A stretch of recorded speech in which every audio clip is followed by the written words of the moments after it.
Hello everyone, it's Jeremy. Welcome back to the Slowest Blitz, where we are playing Asphodel. It's turn 19, and yeah, that happened. So our concerns from last turn were correct. We have been attacked by both Olm and Man. Ugh, this is gonna be a headache. Okay, so let's run through things, shall we? We did get Alteration 4 and Conjuration 1 this turn, so that's nice. And we have a bunch of battles to review. We were attacked in Sylvania.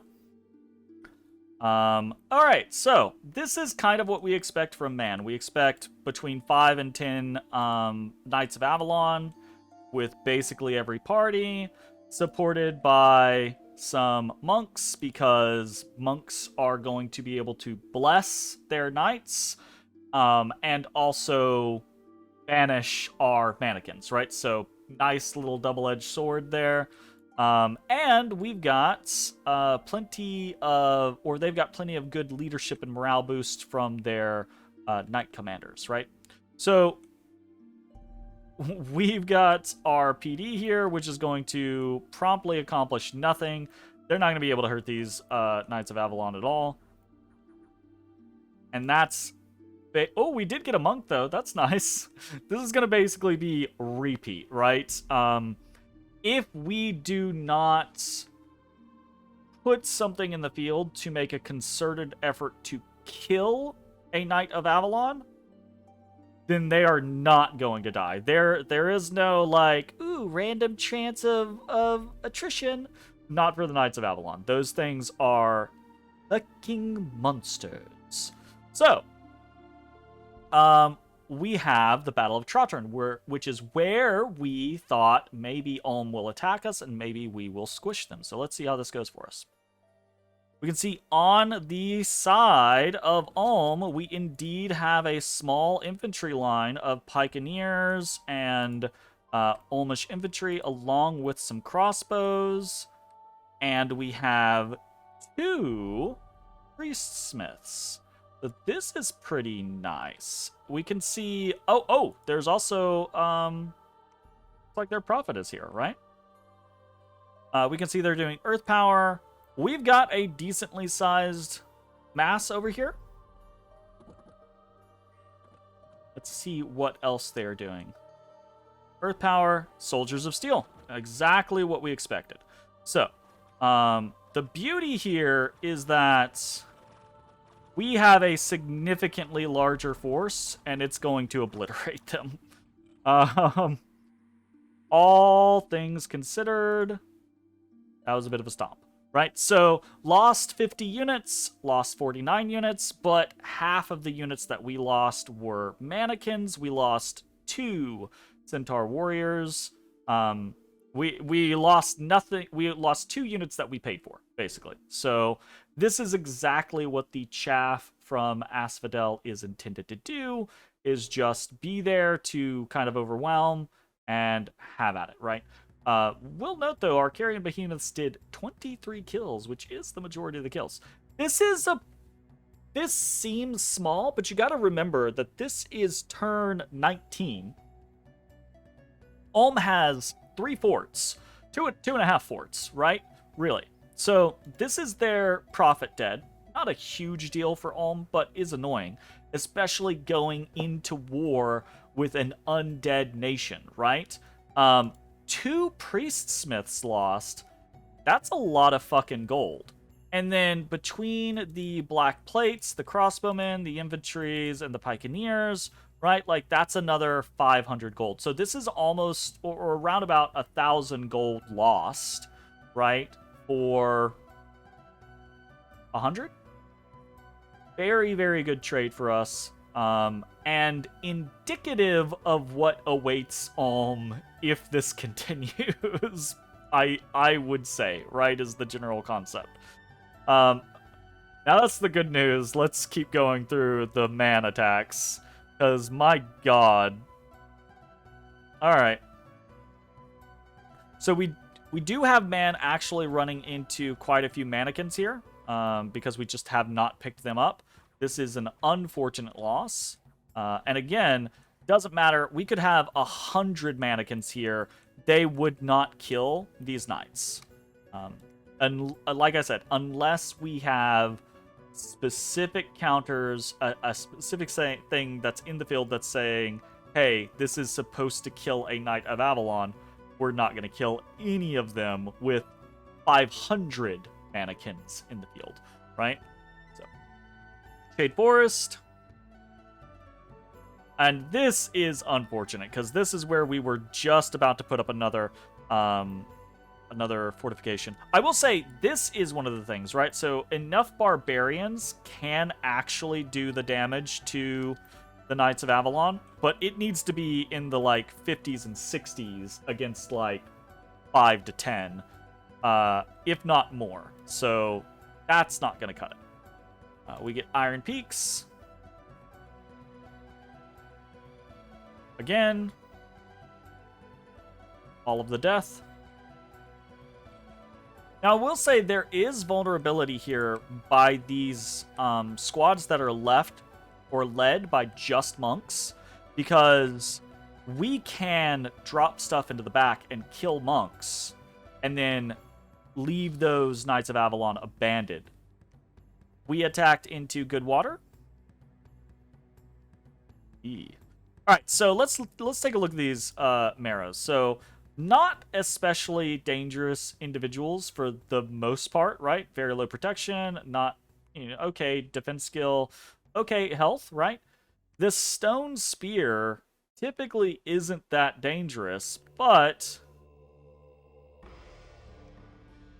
pretty good shield, actually. But these guys are poor amphibians, right? So they already have shitty combat stats. And when you add in the fact that they're poor amphibians, those shitty combat stats get even worse. And 70 against 30 isn't even going to be something that is going to work out. There's actually, our commander did get killed there, so there's the possibility that if... Oh, no. He didn't get killed. He's about to get killed. So yeah, that just did not go well. Maybe if we had like 30 more, that would have been overwhelming numbers and we would have been okay, but unfortunately not. We get attacked in Namor. We're going to have to talk about something very specific to the Knights of Avalon, which is frustrating to deal with. And I think one of the power points of their frickin' nation. We get attacked in Eterol. This is the one led by his prophet.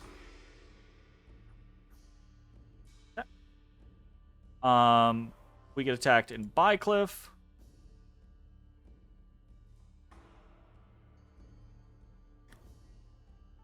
Otis, are you okay over there? You're like really loud with your breathing. Or is that Lippo? Aw, his little legs is kicking. Oh no. Alright, so lost everything against man. 1, 2, 3, 4, 5, 6, 7 provinces, which is not unexpected, but is a little frustrating. So we'll talk about that more. Let's take a look at Ictin and Sithith. Did we guess correctly? Okay, I think we guessed correctly. He sent a massive amount of Black Knights and Black Plate infantry to Ictin. And this would have slaughtered just about anything that we sent in the field to him. So it is very good that we did not do that. And he actually sent a pretty decent force to Sitha. We could, if we'd sent everything that we had in Asphodel, or that could reach it to Ictin or Sitha, we could have killed this. But if we had only sent part of it, we might have still won, but we would have taken decent losses. If we sent anything small, it would have been squished, and that would have been very bad. And then we have a battle in the fortress of Phaeacia. Mappa, you just woke him up to come tap me. Yeah, he was dweeming. Why not let him dweem? Odd. Alright, we've got the wonderful choke point. I do want to point out, as you can see, right, we actually see a lot of people getting frozen. And that's because of our guy with the ice pebble staff, which is fun. Hey, we got some ethereal elephants in the back line, which is nice. Yatta. Alright, should be good. We win in Phaeacia. What did we lose? We lost a Centaur Hierophantide. Probably got shot in the head, which is unfortunate. We lost 4 Black Centaurs. Not the greatest, but it happens. We lost none of our Carrion Behemoths. We lost 50 mannequins. Overall, not too terribly bad. He loses 25 Colossi Light Infantry and a Colossi Storm Captain, which those matter because he doesn't have that much left in the tank. So, pretty good for us. Belagor, a local lord, has built a fortress to defend his lands. Hey! Free fortification. Nice. And then Forest of the Lost, brigands have taken up residence in a ruin. Unrest plus 35. Not great. We found out something in Asphodel. Great. Twice. Great. We're under siege in Sylvania. Let's take a look at the various different things here. Ugh. I'm going to talk about this in 3 parts. Stop! Gosh. We now have Man, Ulm, and Phaeacia to deal with. Man is actually something that we legitimately cannot deal with at this point in time. Otis, stop. Quit. Put that hand away. No, bad. Man is something we actually cannot deal with at this current point in time. Not only do we not have the forces up here to deal with them, but we also don't really have the tech or units to deal with them anyways, right? If we could catch one of these stacks out in the field and we could squish them, yes. But there's no way that if you took what we have versus what Man has, just based on like unit composition, right? And you throw 40 Black Centaurs against, I guess we're closer to like 60 Black Centaurs against 60 Knights of Avalon. The Knights of Avalon are going to win that overwhelmingly, right? Now, obviously, it would be more along the lines of the 60 Black Centaurs versus 60 Knights of Avalon and 300 mannequins. And that's where it starts to mix things up, right? But it also depends on how many monks Man brings and what we're able to accomplish, okay? So Man is someone we are going to be able to fight, but fighting right now with what we have in Asphodel isn't super realistic, right? So that's a problem. Sylvania is fucked. There's basically nothing that we can do there. It's going to almost guaranteed go down. My assumption would be that Man is probably going to combine basically everything on Sylvania next turn. Nothing that we have here, like if we send everything that is here, nothing is going to be able to overwhelm 60 Knights of Avalon, right? Not with what we have here. So that is unfortunately nothing we can do about that, right? Phaeacia, we have taken their capital. they still have a large army in the field. And because of that large army, we can't just ignore them easily. Because if we do, that becomes its own problem as Phaeacia starts to retake their land. So we have to continue fighting Phaeacia. And then Ulm, though we did squish a nice little portion there in Trotern, that is nothing compared to the army at Icton or Sitha. We find ourselves in a three-way war. Or we would have found ourselves in a three-way war if I was a better player and a better negotiator? I don't know. Question marks. You can see we're attacking into Sitha and Icton this turn. What are we doing there? We're sending a little stack to retake that. We're sending a little stack to retake that. That's because we're not fighting them. Now, I'm not going to go into detail on exactly what transpired. Primarily because where we are at in the game, the details of what transpired still matter. But I will probably talk about it at some point. The short of it is that Ulm is out of the war.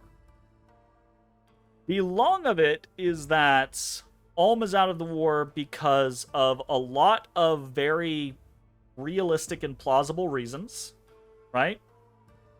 The idea that realistically I can't fight Man right now and I can fight Ulm. Ulm is right there, which is a doable fight for me, whereas Man is far away. And my other armies are in Phaeacia, etc., etc. That's all plausible information. There is an also very implausible reason why Ulm is no longer fighting me, and that's the big reason that I'm not going to talk about. I know that is very cryptic, but again, where we are at in the game right now, that actually could still matter. So I'm not gonna go in depth on it at this current point in time. But suffice to say, this is now a 2v1 instead of a 3v1. With caveats, of course, right? There is the possibility that Ulm comes back in. In our agreement, that is kind of like written into being. And I think in this type of situation, this is going to be kind of like going off on a tangent for a moment.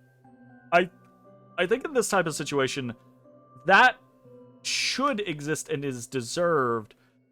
If you start trying to negotiate with someone, especially in something like a 3v1, and that person is willing to negotiate with you, you should be amicable with them, of course, but you should also be realistic, because even after Ulm not being in this, I'm still in a 2v1, right? Even if you want to call it like a 1.5 v1, right? Because of the state that Phaeacia is currently in, it's also a scenario of, sure, I'm in a 1.5 v1, but I'm in that against a bad matchup, right? Man is a bad matchup for us. We do not want this matchup. So, if you're negotiating with someone like Ulm and you can get them out, give them that clause of, hey, if this fucks up and I don't succeed, I will absolve you of our nap so that you can dive back in and take my heartlands, right? Because I'd rather give my heartlands to an enemy that is willing to negotiate with me rather than an enemy who is not willing to negotiate with me. So keep that type of stuff in mind, right? Like, obviously, everyone plays the game differently. But when I play the game, I heavily favor other players that I know are going to be amicable and willing to negotiate and chit chat and have fun and fair trade, etc., etc., right? And I think that should be rewarded within the community. Moving on. It's 2v1. What the fuck are we doing now? Okay. We're taking our land back from Ulm. We are reinforcing Asphodel. We're getting more Black Centaurs, more Centaur Hierophants. More Sages. More Centaur Hierophants. And over here, we are immediately building a temple, which is where a good portion of our money is going. Part of the reason why we're immediately building a temple is because we can actually recruit Jade Maidens here, right? Jade Maidens are not Black Centaurs by any stretch of the imagination, but they do have very high defense skill, and they're not bad. They are very good raiders. They're not stealthy, again, like Centaurs or Black Centaurs, but they are very capable of taking on a significantly higher amount of PD than you would think, especially with the type of Bless that we have. So they're useful for augmenting our already kind of like heavily reliant on our Bless lineup, right? We are also moving forces back down into the Ivory Coast because we want to take the fight to Phaeacia, and we want to get this, we want to turn this into a 1v1 sooner rather than later, okay? Because the longer things go, being a 1v2, the worse off for us.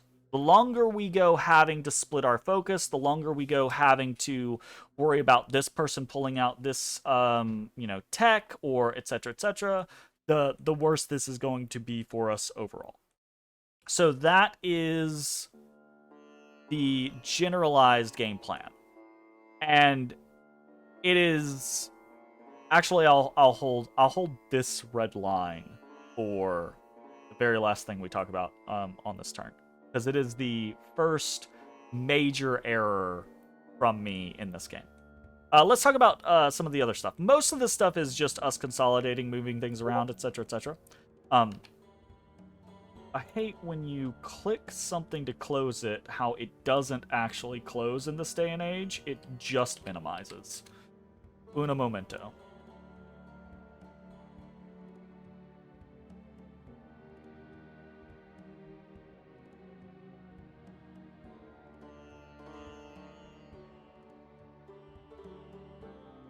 So,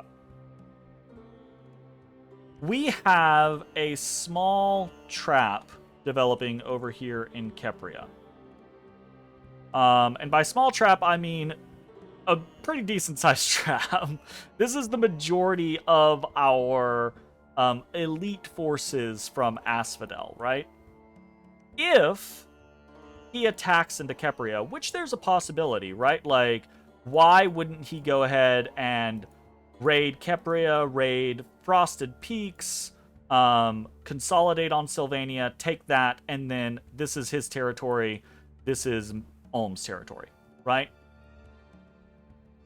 If he does send just 5 to 10 Knights of Avalon here, we will kill it, right?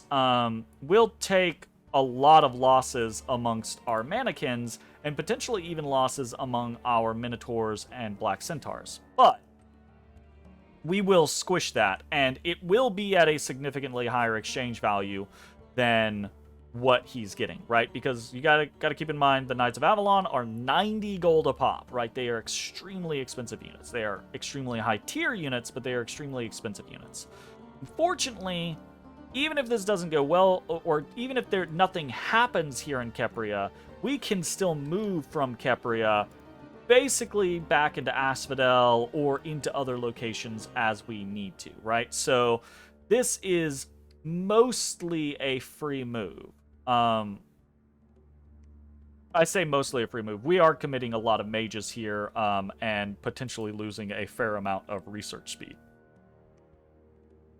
But, right? But the concept is if we succeed, we're going to get something pretty good out of it, right? Because just 5 to 10 Knights of Avalon is 500-ish to 1,000 gold, right? Like that kind of concept. So we're going to take the option here to defeat in detail because, again, fighting 60 Knights of Avalon, 60 or 70 Knights of Avalon is going to be catastrophic. We can't save Sylvania at this moment. So our big option is to try to see if we can squish a couple of smaller stacks of Knights of Avalon, and see how that plays out, right? Might not happen, but a lot of players do get in that kind of mindset of, oh, I can just raid around and it'll be perfectly fine. Until someone throws a massive force into a potential raiding location and your raiding party gets just obliterated, right? So that's kind of what we're hoping for here. It's a gamble. We're losing time on research, and research right now is going to be very valuable to us, of course. But it is what it is. So we are going directly for Conjuration 3 now. We've changed things up rather than going straight for Conjuration 4. Now that we are no longer having to go straight for Nests of Asps, we are still going to try to get Call of the Wild, because that'll be useful. Man actually has quite a few forests. And it's potentially useful to use against Phaeacia as well, right? And then we're also looking to jump into Evocation 2, to see if we can grab some other things. Ephemeral Bolt, I think, being one of the options. But also specifically Web, right? So doing something like... What do we have?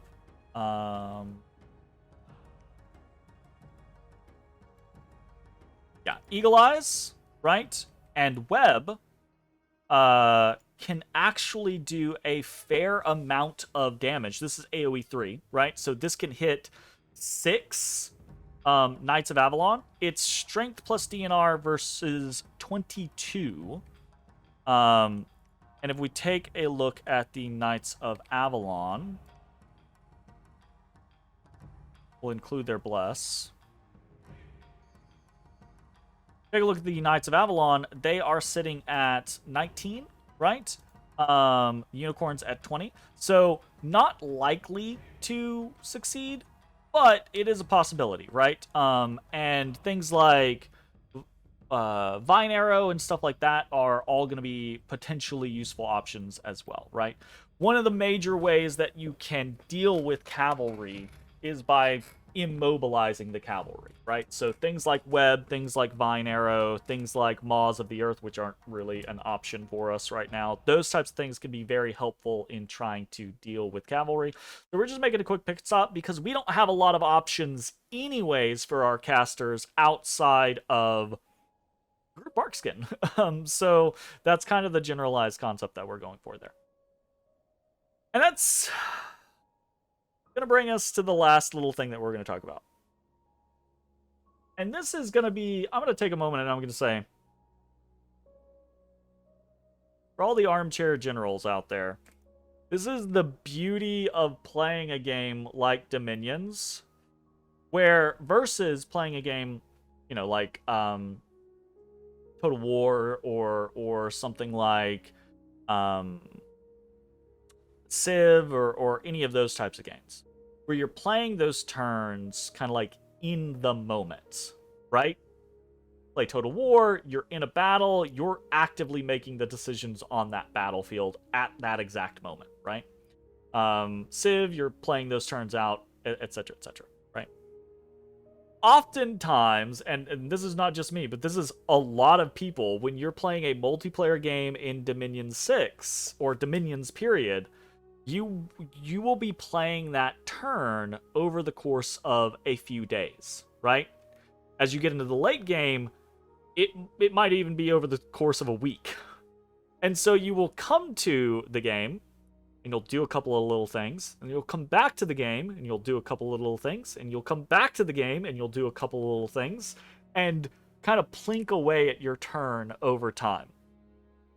Which can make changes in diplomacy extremely drastic and impactful things if you do not remember to adjust everything that you need to adjust because of the diplomacy that has changed. This is my first major mistake in this game, and that is, as you can see this big red line, that is homemade sweets and all of these units, all of our black centaurs coming up to Forest of the Lost. Because this is a move that I made prior to negotiations of Ulm going out of the war, right? This was the idea that it will be more important for me to reinforce my heartlands, create a massive army, smash Ulm, and drive them out of the war than it will be to finish off Phaeacia. And that's true. But it has already been accomplished. Not quite in that same manner, but already accomplished. And I didn't change that. On top of not changing that, which is bad enough in and of itself, on top of not changing that, I didn't change the other orders that I had as well. Because originally, I had the idea that I would patrol in Phaeacia with everything under the concept that now Phaeacia's allies have entered the war, so maybe I will remove my army from Phaeacia, thus allowing Phaeacia the opportunity to pop back onto their capital.